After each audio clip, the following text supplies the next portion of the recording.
കൃഷ്ണ ആകെ കുഴപ്പോ. എന്താ? നിങ്ങൾ രണ്ടുപേരെയും ഒരുമിച്ച് പിടികൂടാൻ ആ കീർത്തിയുടെ ഉദയന്റെ നേതൃത്വത്തിൽ ഒരു പട തന്നെ ഇളകി വരുവോ? എത്രയും പെട്ടെന്ന് നമ്മളിവിടുന്ന് പോയേ പറ്റൂ. അതിന് അച്ഛനെവിടെ? എത്രയും പെട്ടെന്ന് അച്ഛനെയും കൂട്ടി ഇവിടുന്ന് പോണം.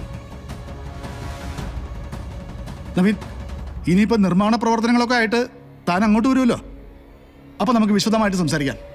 അതെ സർ, നമ്മുടെ ഈ സൗഹൃദം എന്നും ഉണ്ടാവട്ടെ. നമുക്കിനിയും ഒരുപാട് കാര്യങ്ങൾ ഒന്നിച്ച് ചെയ്യാനുണ്ടാവട്ടെ.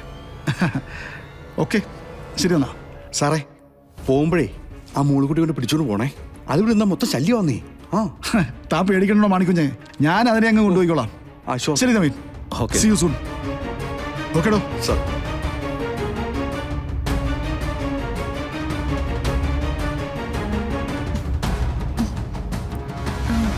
ദേ,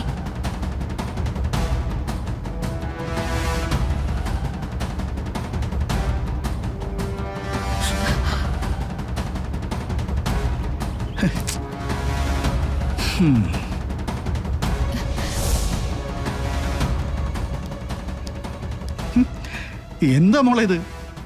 പോകാൻ പോകാന്ന് തിരക്ക് കൂട്ടിയിട്ട് പോകാൻ നോക്കുമ്പോഴത്തേക്കും മോളെ കാണത്തില്ല. വാ നമുക്ക് പോ.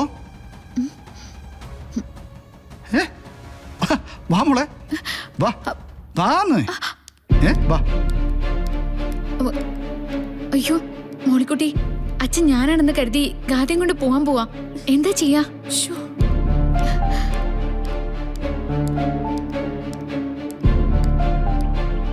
എന്താ ചെയ്യാ?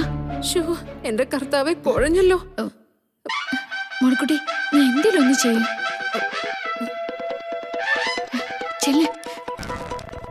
കയറിക്കോ കയറിക്കോ. സാറേ, ഇതെവിടെ പോരുന്നു മോളിക്കുട്ടി? ഒരു പരിചയമില്ലാത്തൊരു വീട്ടിൽ വന്നിട്ട് നമ്മുടെ കവലയിൽ നടക്കുന്നതിനേക്കാൾ കൂളായിട്ടാണല്ലോ നീ നടക്കുന്നത്. വാ നമുക്ക് പോവാം. അതെ സർ, നമുക്ക് പോവാം. പക്ഷെ കൃഷ്ണ എന്റെ കൂടെ ഒന്ന് വിടുവോ? അകത്തെ എല്ലാരോടും ഒന്ന് യാത്ര ചോദിച്ചിട്ട്. യാത്രയൊക്കെ എല്ലാരോടും ഞാൻ പറഞ്ഞാ.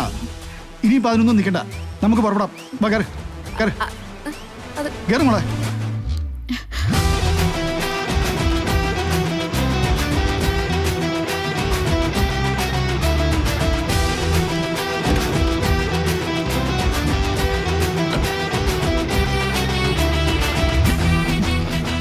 എടോ, നിങ്ങളൊക്കെ എന്താടോ കാണിക്കുന്നത്? ഞാൻ വരില്ല.